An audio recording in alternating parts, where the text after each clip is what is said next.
teacher in the UK has been sacked, not for misconduct in the classroom, but for expressing his opinion online.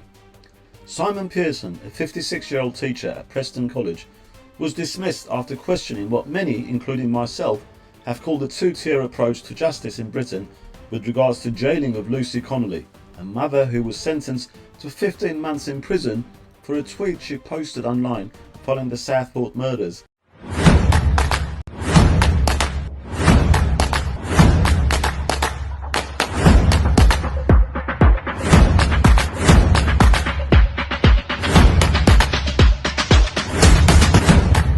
Let's just read out what Mr. Pearson had posted on his Facebook. He'd written on his Facebook post, "The woman who made that appalling comment about the mosque in Southport is obviously wrong, but where is the jail sentence for the Labour MP calling for people to have their throats slit?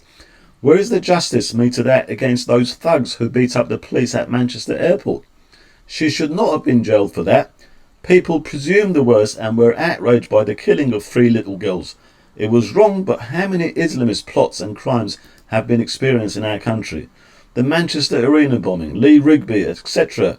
Certain sections of society calling for the genocide of Jews from the river to the sea are also free to express their opinions and make Jewish people afraid to walk the streets. There is a two-tier policy from the top down. Has our country's woke leadership lost its mind? Should we be seeking asylum in America?" That's all he'd said. The school said its justification was to protect the reputation of a school. Really? What does a school do to its reputation when it cannot tolerate lawful views? If Simon Pearson had expressed a leftist view, would he have been in trouble? Would he have been sacked? I bet you he wouldn't have been. We can't express an opinion on court sentences anymore without fearing of consequences. I mean, Pearson even said Connolly's remarks were obviously wrong, but he just argued she should not have been jailed, calling it an example of two-tier policing when compared with other examples. That was his opinion. It's a lawful opinion to have. Now, the original complaint came from a Muslim representative of the National Education Union at Pearson's College. An internal investigation was then launched as a result, and the college decided to fire him. Pearson told the Daily Telegraph, "I'm appalled by the way I've been treated. I've dedicated my life to education and supporting students from all backgrounds." And he called the investigation a witch hunt, and rightly so too.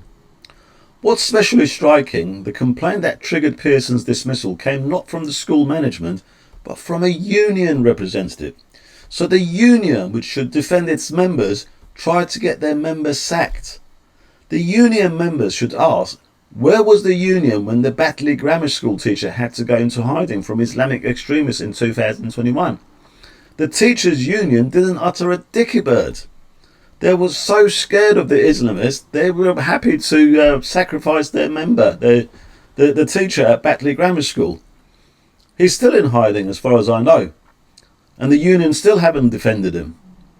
So was Pearson wrong to speak out, or are we witnessing yet another case where the boundaries of free expression are shrinking? Now, this is something that, as you know, if you watch my previous videos, has always worried me, because freedom of speech is the first, is the most sacred value in a democratic society. Once you lose your freedom of speech, everything else, all your other rights, just start crumbling away, just one after the other. Now, let me know what you think in the comments. Should expressing your opinions, even when they're unpopular, cost someone their job when it happens outside the workplace? Now, if like me, you think there should be policing our streets and not our tweets, then like this video and share it, and please subscribe to the channel. Thanks for watching.